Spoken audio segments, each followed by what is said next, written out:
விரைவில் ராமதாஸ் உயிருக்கு ஆபத்து இருக்கு. அன்புமணியால நீ ஐநா சபையில பேசலாம், 108 உண்டாக்கிருக்கன்னு சொல்லலாம், இன்னும் மற்ற கருத்துல நீ நிறைய சொல்லிட்டே இருக்கலாம். என்ன செய்ய முடியும்? நீ எதுவுமே செய்ய முடியாது.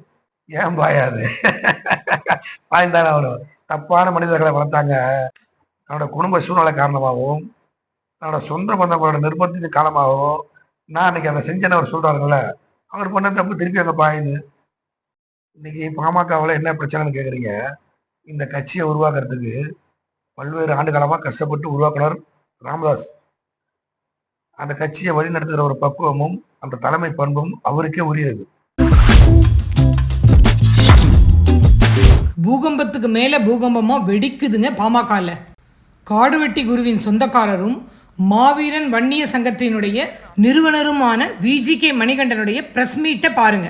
ராமதாஸ் தன்னோட பழைய காலங்கள் 1984 அவர் எப்ப கட்சி ஆரம்பிச்சு சங்கத்தை ஆரம்பிச்சு அந்த வன்னிய மக்களுக்காக எப்படிலாம் செயல்பட்டாரோ அந்த மக்களுக்காக இன்னும் நான் செயல்பட போகிறேன் ஒரு செய்தியை சொல்லிட்டு, என்னோட சொத்துக்களும் இந்த வன்னிய அறக்கட்டளைக்காக நான் சம்பாதிச்ச சொத்துக்களும் இந்த மக்கள் மேல வச்சிருக்க நான் பற்றுகளும் எல்லாத்தையும் இந்த மக்களுக்கே நான் கொடுப்பேன்.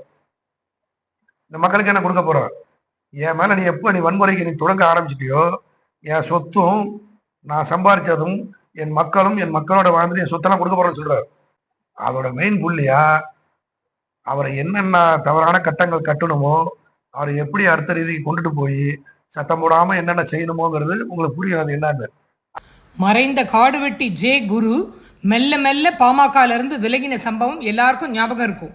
அது பற்றி மணிகண்டன் சொன்ன விஷயங்களும் அதிர்ச்சி மேல அதிர்ச்சி ரகம்தான். காடுவெட்டி குரு தன் உயிருக்கு போராடிட்டு இருக்கிற நிலை, அதாவது விழுப்புரம் கூட்டத்தை முடிச்சுட்டு வர்றப்ப அந்த வாகனத்துல வரப்ப ஒரு மூச்சிறப்பு ஏற்படுது.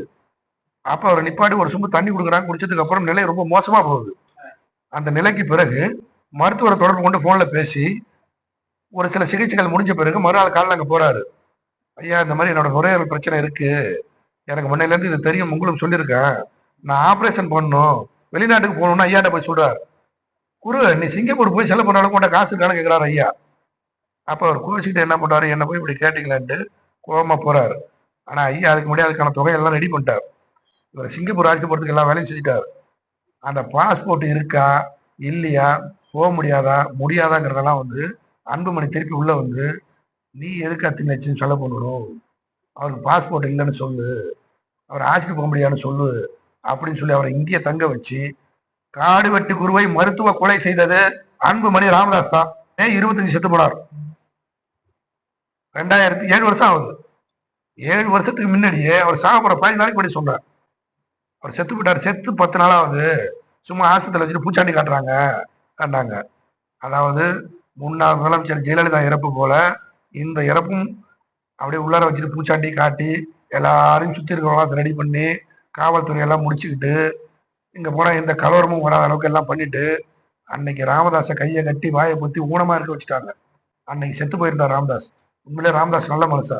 என்ன சொல்றாருன்னா, இன்னைக்கும் காடுவெட்டி குரு இருந்தா என் மேல நீ கையை வச்சிருப்பேடான்னு கேட்கிறாரு. காடுவெட்டி குரு இருந்திருந்தா என் மேல உன்னால கையை வைக்க முடியுமாங்கிறார். என் மூத்த போடாவான்னு இப்ப சொல்றாரு, காலம் கடந்து சொல்றாரு. அதுக்கப்புறம் மணிகண்டன் சொல்ற விஷயங்கள் தான் ரொம்ப ஷாக்கிங் ரகம். இந்த மாதிரி இவர் பேசினதுக்கு அன்புமணி சும்மா இருப்பாரா அப்படிங்கிறது ரொம்ப சந்தேகம்தான். இவர் மேல எந்த விதமான சட்ட நடவடிக்கைகள் பாயும் அப்படின்னு பொறுத்து இருந்து தான் பார்க்கணும். அந்த ஆள் இருக்கிறது இன்னும் 2 மாசமா 3 மாசமா தெரியல. அப்ப அவருக்கு முடிவு பண்ணிட்டாங்க, முடிச்சிருவாங்க, அவரையும் முடிச்சிருவான்ட்டு முடிவு பண்ணிட்டாங்க. அவர் இருக்க போது 2 மாசமா 3 மாசமா 3 வருஷமாலாம் தெரியாது. என் பின்னணி நீக்கி இருக்கவங்கலாம் ஒரு வாய்ப்பு உண்டு. பொறுப்புக்கும் பதவிக்கும் பணத்துக்கும் என் பின்னாடி எவன்லாம் வரீங்களோ அவங்கெல்லாம் நிக்கலாம். இன்னைக்கு நிக்கிற ஒரு பயரும் கட்சி ஆரம்பிச்சு கட்சிக்காக உழைச்சி இன்னைக்கு மருத்துவர் ராமதாஸோட கால் படாத இடமே கிடையாது தமிழ்நாட்டுல. எல்லா கிராமத்திலையும் அன்புமணியோட கால் எந்த கிராமத்துல பிரச்சனை கிடையாது. டெல்லி தலைநகரமா இருக்கும், சென்னை உயர்நீதிமன்றமா இருக்கும், இல்லைன்னா மற்ற மதுரை உச்ச நீதிமன்றமா இருக்கும். இந்த மாதிரி ஒரு முக்கியமான இடங்கள்ல தான் அவர் கால்பட்டு முடிஞ்சு சேரியிலையும் பாமர மக்கள் இருக்கிற இடத்துலையும் முடியாத மக்கள், ஒடுக்கப்பட்டவர்கள், தாழ்த்தப்பட்டவர்கள், முடியாத மக்கள், ஏழை எளிய மக்கள் இடத்தெல்லாம் அன்புமணி போயிருக்கவே மாட்டார். தொட்டா திட்டு கையை தொடைப்பார். எவனா கூட்டு இல்ல அதை ஊத்த சொல்லி தொடைப்பார். ராமதாஸ் அப்படி இல்ல. அந்த வீட்டு வாசல்ல உன் பணத்தை தூக்க வேணா நான் தூக்குவேன்டா அந்த பணத்தை தோல்ல சுமந்தவர். அந்த பழைய நிலைமைக்கு திரும்பி வந்திருக்காரு ராமதாஸ். அதனால தான் நான் பேசுறேன். அன்புமணி வந்து சிறு வயதிலேயே வந்து கேபினட் மினிஸ்டரா பொறுப்பு வாங்கி வந்து தவறு அப்படின்னு சொல்லியிருக்காரு. இந்த நிலை வந்து இந்த போராட்ட பிரச்சனையை முடிச்சு வைக்கிற வரையில முகுந்தன் வந்து அவரோட பதவி ராஜினாமா பண்றதா அறிவிச்சிருக்காரு. இல்ல, நல்ல விஷயம், நீங்க கேட்ட சரியான விஷயம். காடு வெட்டி குறுக்கே இந்த நிலை, ராமதாஸோட நிலை என்னங்கிறது இறைவன் முடிவு பண்ணுவார். அவரை யாரும் செய்யல முடியாது. தள்ளாடதான் இளமையெல்லாம் தாண்டி இளமையெல்லாம் சந்திச்சுட்டு இளமையிலே வாழ்ந்து இளமையோட பக்குவம்லாம் என்னன்னு தெரிஞ்சுட்டு இன்னைக்கு முதிர்ச்சி அடைஞ்சிட்டார். அவர் வாழ போற காலம்ங்கிறது வந்து நம்ம யாரும் முடிவு பண்ண முடியாது, அதை இறைவன் முடிவு பண்ணும். அவருக்கே அந்த நிலைமைங்கிறப்ப அவருக்கு பிறகு நாளா என்ன செய்ய முடியும் அப்படிங்கிற ஒரு கட்டம் வர்றப்ப தங்கச்சி, அக்கா, அக்கா மாமா, மச்சான், மாமா, இன்னைக்கு பல்வேறு கட்டமான கோடிக்கணக்கான சொத்துலாம் இருக்கு. அது யார் பேர்ல இருக்குன்னு தெரியல. எல்லா கையும் எல்லாத்தோட டாக்குமெண்ட்ஸ் எல்லாம் அன்பு பண்ணிக்கிட்டே இருக்கு. அப்ப என்ன பேசுவாங்க அவங்க? வளர்த்த கடை மாப்பிள்ள பாஞ்சாருன்னு சொன்னாரு. ஏன் பாயாது? பாய்ந்தானே அவரும். தப்பான மனிதர்களை வளர்த்தாங்க. எல்லாரும் வளர்த்த கடவை எல்லாரும் மாறி பாஞ்சிடாது.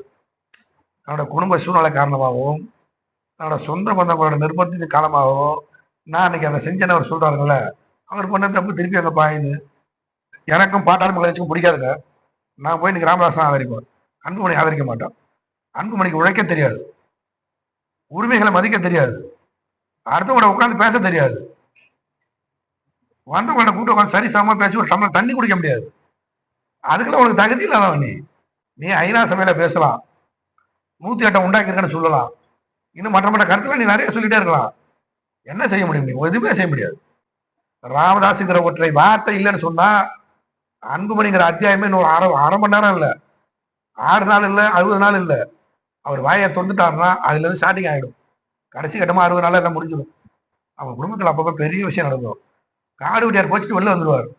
காடு வெட்டியார் கோச்சிட்டு, ஐயா நீங்க இந்த சமுதாயத்துக்கும் இந்த மக்களுக்கும் ஒரு சாதகமான சூழ்நிலை வர்றப்ப கூட நீங்க தலை வணங்கி போயிடுறீங்க. ஐயா என்ன பண்ண சொல்றதுனால என் பொண்டாட்டி ஒரு பக்கம், புள்ள ஒரு பக்கம், பொண்ணு ஒரு பக்கம், குடும்பம் எல்லாம் என் காலில் விழுந்து அழுவுது, நீ வந்து பேசு அப்படிங்கிற சொல்ல அப்பயே இருந்தது அந்த சமாதான சூழ்நிலை.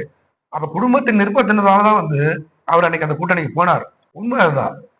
அவங்களுக்கு தேவைன்னா காலை பிடிச்சிட்டு வருவாங்க, தேவையில்லைங்கிறப்ப அவரோட கதையை முடிக்கிறதுக்கு அடுத்த ஏற்பாடுலாம் பண்ணுவாங்க.